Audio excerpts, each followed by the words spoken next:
So hi guys, welcome back to my channel. So pasensya nga pala kayo ngayon. Lang ako nakapag-upload ulit. Kasi nga po, na-busy nga po ako. So ngayon guys, puta nga kaple, nga pala kami sa may isla. Pupuntahan kami. At yan po yung aming sasakyan, yung bangka na yan. Pupuntang isla na yan. So guys, napakaganda po view. At tingnan nyo naman guys. Tingnan nyo po yung dadaanan natin. Ito yung karagatan. Grabe. Parang ngayon lang ako nakasakay na ito. Ngayon lang talaga na ako nakasakay. Grabe guys. Tingnan nyo naman. Napakaganda at ang hangin. Napakalinis ng ating karagatan. Ayan nga guys.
So, ayun na nga, papalapit na kami guys. Diyan nga pala kami dadaong.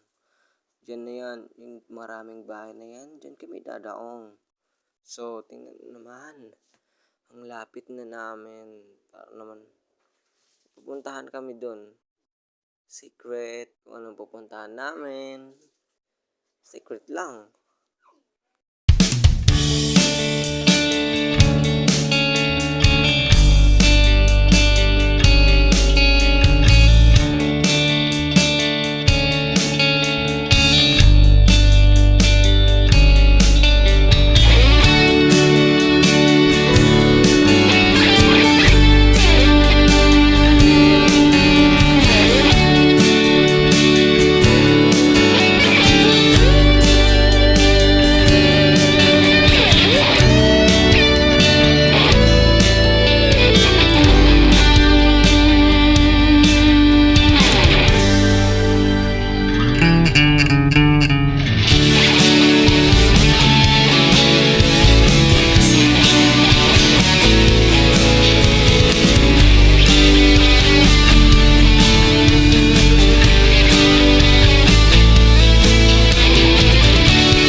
So ayan, guys, nakadaong na kami. Yan yung pantalan, sira-sira na yung bubong. Tingnan nyo naman. Pero guys, grabe ang lalim. Ang ganda. So hanggang sa susunod. So kung hindi pa ako nakapollow, kung bago pa lang kayo sa aking channel, oh, don't forget subscribe na. Para lagi kayong maka-update sa aking mga bagong video. Thank you. Bye-bye.